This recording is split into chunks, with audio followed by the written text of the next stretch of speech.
El pelo es una estructura queratinosa que se desarrolla como consecuencia de unas pequeñas células germinativas o células madre que las generan. El pelo es, por tanto, el resultado de un proceso celular. Estas células se encuentran en reposo dentro de la epidermis. En un momento determinado y por razones aún desconocidas, se activan para el inicio de la formación del pelo. Es entonces cuando la epidermis se engrosa y las células madre comienzan a migrar hacia la dermis. Una vez allí, las células madre comienzan el proceso de creación del pelo, iniciándose por la zona más profunda. El bulbo está unido como un corchete a la papila dérmica. A través de la comunicación establecida entre el tejido epitelial del bulbo y el tejido conectivo de la papila, se comienza a intercambiar mensajes provocando que estas células inicien la multiplicación de los queratinocitos en la parte más baja del bulbo. El pelo es, por lo tanto, la consecuencia de una multiplicación celular llamada mitosis. La presión hacia arriba de estos queratinocitos es lo que obliga al tallo piloso a subir hasta la superficie. El pelo tiene la tasa más alta de multiplicación celular del cuerpo humano. Esto explica su increíble velocidad de crecimiento de casi 1 centímetro en pocos días. Esta fase de crecimiento puede durar desde unos pocos meses hasta los 10 años y se llama anágena. En un momento determinado se frena la producción de queratinocitos y el pelo entra en una fase llamada catágena, que puede durar entre 1 a 3 semanas. El volumen del bulbo disminuye y se separa de la papila, comenzando a ascender a la superficie de la epidermis. Esta separación significa la muerte del pelo. A partir de este punto, el pelo se desprenderá con cualquier ligero movimiento. Esta fase se llama telógena. Durante dicho periodo, la papila abandona las profundidades de la dermis y permanecerá durante varios meses en una fase latente o de reposo. Pasado cierto tiempo y ante un estímulo aún desconocido, se restablecerá la comunicación entre el bulbo y la papila y comenzará un nuevo ciclo del pelo. La depilación es el proceso mediante el cual el pelo es eliminado de la piel. Tal y como acabamos de ver, las células germinativas son las únicas responsables de la aparición y el crecimiento del pelo, por lo que si en la depilación estas células son destruidas, el pelo nunca más volverá a crecer.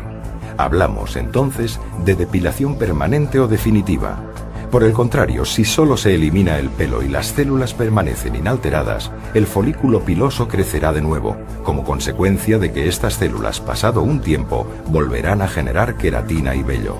Estaríamos hablando entonces de depilación temporal. Veamos algunos casos de depilación temporal. En el rasurado, por ejemplo, lo único que se realiza es un corte de la parte exterior del pelo, por lo que el resto permanece inalterado y, por supuesto, las células continúan vivas. Pasadas unas horas, el pelo vuelve a salir a la superficie. En el caso de la depilación con cera o pinzas, el pelo es arrancado íntegramente, pero las células germinativas ni se alteran ni son afectadas, por lo que siguen produciendo queratina. Después de unos días, el pelo es visible de nuevo.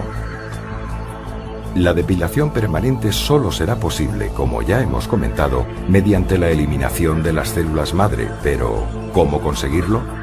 La única manera científicamente probada hasta ahora es a través del calentamiento del pelo, que actúa de conductor térmico por encima de los 60 grados, temperatura que hace que se degeneren las células germinativas que están en contacto con la base del pelo.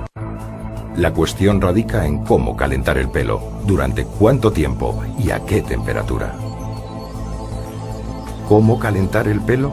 El pelo se puede calentar gracias a una sustancia propia llamada melanina, un pigmento que hace en función de su mayor o menor cantidad que el pelo sea más o menos oscuro o moreno.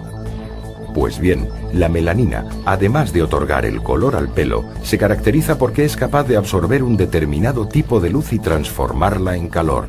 Si la melanina se calienta, el pelo se calienta.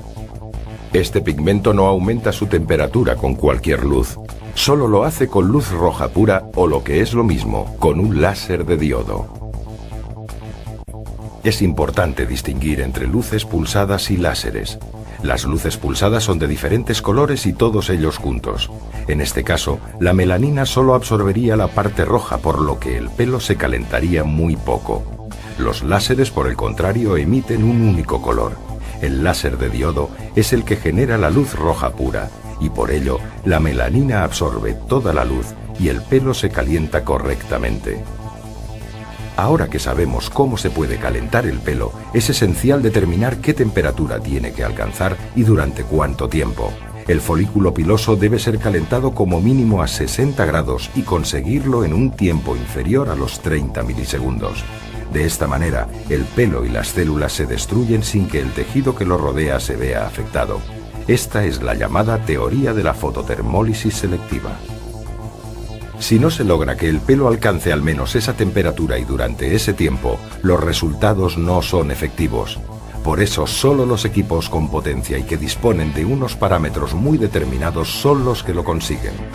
La energía necesaria para este proceso es muy alta y por ello se precisa necesariamente de un sistema de frío que proteja la piel. Por lo tanto, y como resumen, para conseguir resultados definitivos en depilación es necesario utilizar un láser de diodo de 810 nanómetros con alta potencia que primero enfríe la piel y a continuación emita la energía suficiente para calentar el pelo y degenerar las células pilosas.